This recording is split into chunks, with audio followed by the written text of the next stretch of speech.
The original working title for this book was Soppdagelse, a play on the Norwegian word for mushrooms and other fungi, sopp, and the word for discovery, oppdagelse.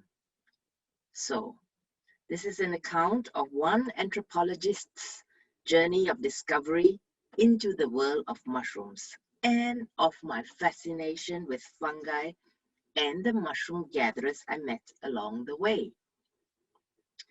My new interest in mycology brought joy and meaning to my life at a time when everything looked very dark.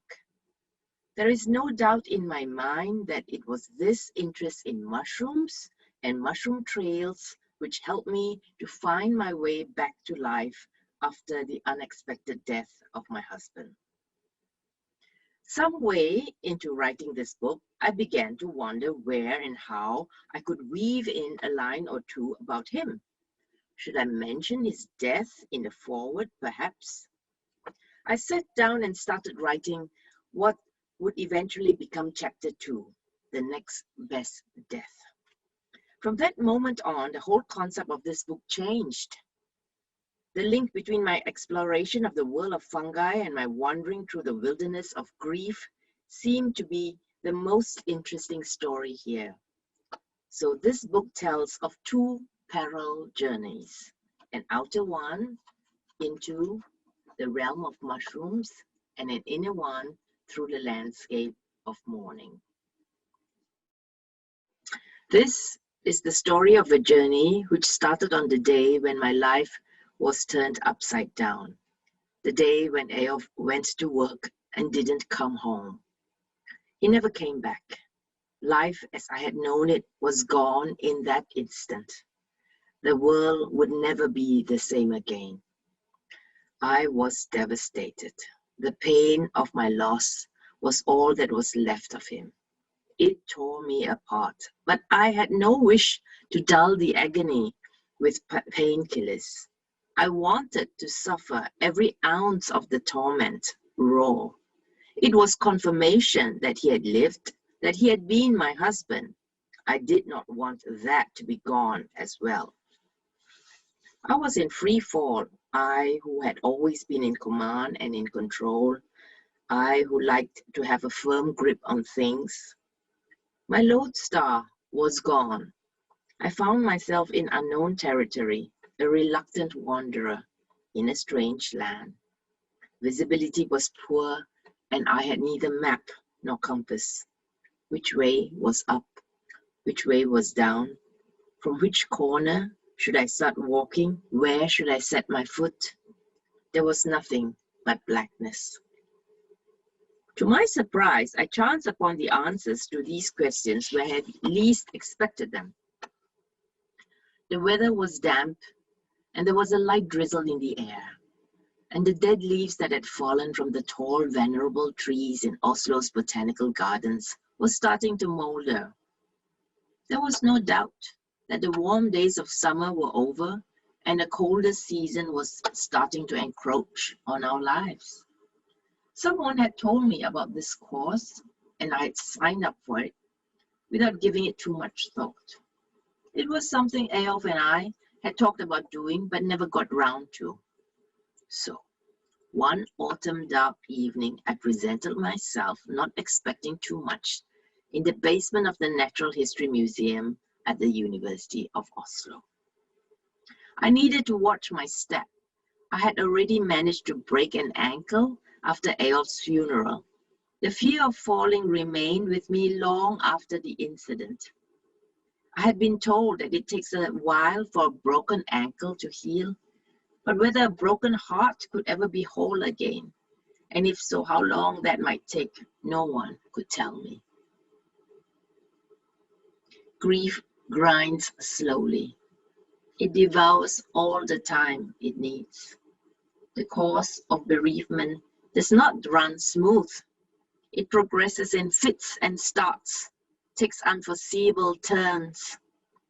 If anyone had told me that mushrooms would be my lifeline, the thing that would help me back onto my feet and quite literally back onto life's track, I would have rolled my eyes.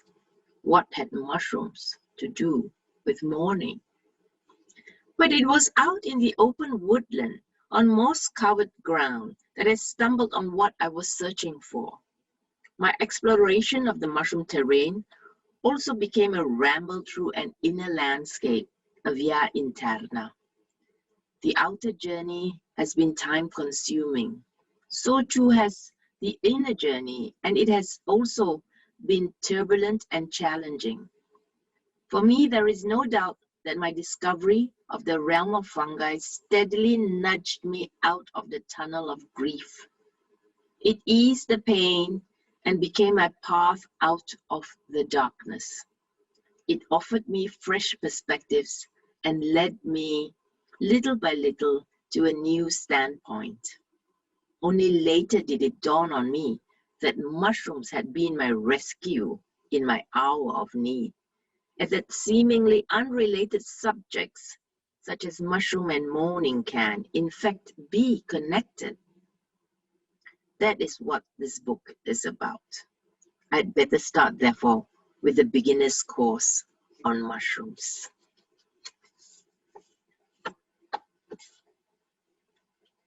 Since I became bitten by the mushroom bug, I have discovered an invisible, parallel world right at my feet, one with its own unruly logic and wayward vitality, a magical world which I would once have walked straight past, unwitting. Sometimes, when I find mushrooms, time seems to stand still. I experience both flow and zen, the sense of gratification and of being at one with the universe bring both inner contentment and happiness. At such moments, only one thing matters: to be exactly where I am and do exactly what I'm doing. At such moments, I don't think about what I'm going to have for dinner or what people think of my hairstyle. Gathering mushrooms is both a tactile and a sensory experience. First, you feel the degree of resistance in the mushroom.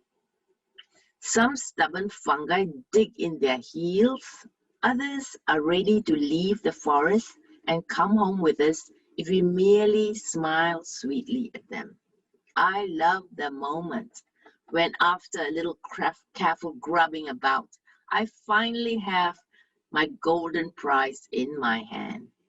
To me, it feels almost like scraping my way to the winning number on a scratch card, a cheap thrill in more ways than one. One thing is the sense of mastery that comes with more knowledge and more practice in exploring a forest. Something else, and quite unexpected, is the feeling of euphoria. My heart leapt the first time I found a delicious edible mushroom on my own. Was this happiness? It was staggering to actually feel an emotion I thought had gone for good when Aof died. It was like being given an intravenous shot of multivitamins. What a sensation! Elation bubbled out of every cell in my body. All at once, a slender golden beam of light pierced my soul. Find one mushroom, and there's a good chance that you will find another nearby. The thrill of discovery is cumulative. One mushroom, one delight. Two mushrooms, double delight. As the world of mushrooms opened up to me, I began to see that the path back to life was easier than I had thought. It was simply a matter of gathering delights that flash and sparkle. All I had to do was follow the mushroom trail, even though I still didn't know where it would lead. What would I find in the great unknown that lay ahead of me? What lay beyond those hilltops and mists and turns in the road?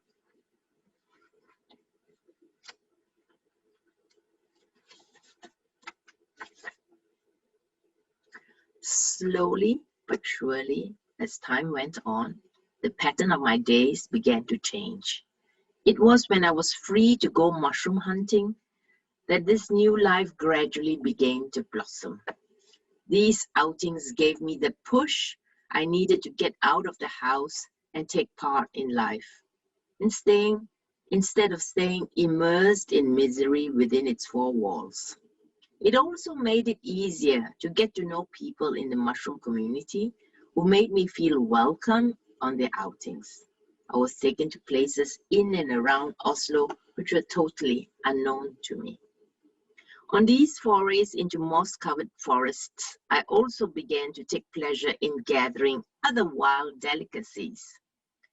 Woodclub rushes, ostrich ferns, and lifelong spruce tips, rose bay willow herb, and wood sorrel, plants that had once regarded simply as general woodland greenery or weeds at the side of the road, now provided the inspiration for novel culinary experiences with a new circle of friends. With each new mushroom I learned to identify, every new site I visited, and every new mushroom buddy I made, I gradually became more integrated into the community. And although I didn't know it, each of these experiences represented another tiny mouse step towards the end of the black tunnel of mourning. No wonder people talk about a vacuum after someone dies. There are so many hours in the day that have to be filled when someone very close to us passes away. For me, these forays into the fungi kingdom became a way of spending this unwanted spare time. And as I became more familiar with certain forests, I also ventured to go out hunting on my own with only my mushroom basket and newly acquired knowledge for company. Visiting my favorite spots was rather like coming home. I knew exactly where to go. I didn't simply wander around aimlessly as I had when I was an absolute beginner. It was almost as if I had a checklist of particular places in each forest that I ought to cast a more careful eye over. These woodland walks brought me inner peace. The outdoor type? Moi? And did I also become a little more Norwegian? I'm not sure, but whatever the case, it was both refreshing and liberating. I dreamed of becoming part of the inner circle of the mushroom community, the mushroom inspectors who conduct checks on mushrooms picked in the wild throughout the season. I was impressed by the extent of their knowledge and the sense of vocation that prompted them to spend their free time helping residents of Oslo who wished to pick mushrooms. For the first time since Eyolf's death, I felt I had a goal and a direction.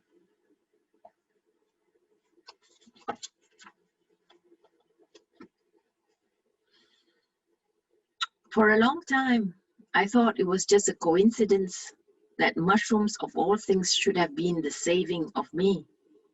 But when I took up mushroom gathering, I still wasn't really capable of mixing with other people. So maybe I was better off with only harsh woods and mute mushrooms for company. Not until had I emerged from the tunnel of grief was I ready for other forms of recreation. So on reflection, maybe it wasn't that much of a coincidence after all. Mushrooms have changed my life. When I go mushrooming, I'm looking for food, but I'm also pleased to find inedible but mycologically interesting fungi. And a trip to a new mushroom site with a new mushroom buddy simply adds to the experience. On a ramble through the fungi kingdom, the senses have to be switched on, the mind tuned in. I sense something new, therefore I am a new person. Foraging gives me a feeling of flow, mushroom flow. That is what I'm hunting for, that sense of being one with nature. I hunt to survive and to live, To feel the flow is to find meaning, and to find meaning is to quiet and transform the storm inside. Looking back on it, I can see that my journey through the landscape of grief gradually turned into a progress towards a new spring. Through my outer and inner journeys, life came creeping back, and I had the unwanted feeling of seeing myself anew. Come to Valka with us. Stum and Drang are playing tonight. They used to be Oslo Tango Forening, you know. My old university professor came out with this impromptu invitation. When I happened to bump into him on the street late one weekday evening, I had just left work.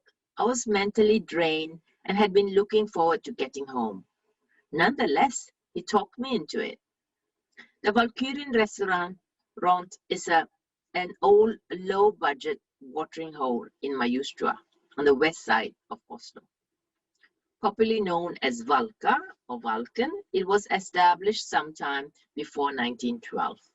I went along and it proved to have been a good decision. I hadn't had so much fun in ages. The joint was already jumping when we stepped into the warmth from the street, where the cold bit right to the bone. I had looked into Valkyrian once, just out of curiosity, many years ago, but had turned on my heel in the doorway. The air had been thick with cigarette smoke, and the bar's patrons had seemed almost to blend in with the grey wallpaper. Not my sort of place. It was a different story this time. There was the same old jumble of tables and chairs, but they were no longer enveloped in tobacco fumes, and there was a band playing lively gypsy music. There did seem to be a free seat on the house. On the walls hung photos of Willy Brandt and Leo Trotsky. The customers were a motley mix of diplomats and down and outs. I would have had a hard time telling which were which if my professor friend hadn't been there to tell me. The average age and academic level were high. Latin quotations would not have been met by blank stares here. But there was nothing stuffy or straight-laced about the cheers which greeted particularly popular numbers. 5 musicians, each with a glass to hand, were playing their hearts out. Were they paid in liquid vitamin B, I wonder? The violinist had come straight from a concert with the Oslo Philharmonic, but the metro ran straight from the concert hall in the city center to Majustua, so that was no problem. Valka blossomed with all its charm. People clapped and boisterously called out their requests to the band. They appeared to know all 5 members personally. Occasionally, the audience would be shushed by a few particularly keen fans, anxious to hear the words of a song or a solo passage. After a few subsequent visits to Valka, I know now that here you can also have the pleasure of hearing cheerful amateurs who will take the stage with their instruments to provide entertainment while Stum and Undrang enjoy their half-liter break, or more often after the band is finished for the evening. I surprised myself by staying on that first evening when all I really wanted to do was to get home to my bed, but it probably had something to do with my general state of mind. Previously, I'd responded to all kind inquiries with, "Yes, thanks, I'm doing okay," out of habit and politeness. But now I could say it and really mean it. The roller blind had whipped up and daylight had poured in. I needed to get out in the sunlight and to hear the grit scrunch under my feet as I walked along a woodland way. Given time, the light would penetrate to the darkest corners of despair. There was no doubt to my mind that I was at long last telling the truth. At first, it was a physical sensation. The great yoke that had been bearing down on my shoulders vanished from one moment to the next. At that same instant, I felt my spirits lift. It reminded me of the first minutes after a blood transfusion at the hospital. Oxygen seemed to surge and swirl through my veins out of sheer bliss. In the depths of my distress, I had as little sparkle and energy as an old dish rag. But now I had the urge to do a few extra push-ups and add a few more plates to the barbell. Now the birds sang in chorus. Wasn't that the robin I heard, welcoming the break of day? Spring was in the air, and the snow was starting to melt.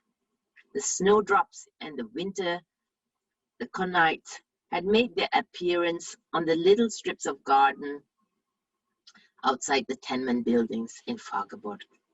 At last, my heartbeat and that of the universe were in sync. At last, my heart could smile again. Now it was easy to get up and greet a lovely morning. I looked out of the window and saw the world with fresh eyes. I wanted to be part of that. Where is Eyolf now that my grief is not crowding out everything else? He is an imprint on my heart, which I will carry with me all my life. But I have to admit that I always spare an extra glance for couples, not young people, but those of a more mature vintage, walking by hand in hand.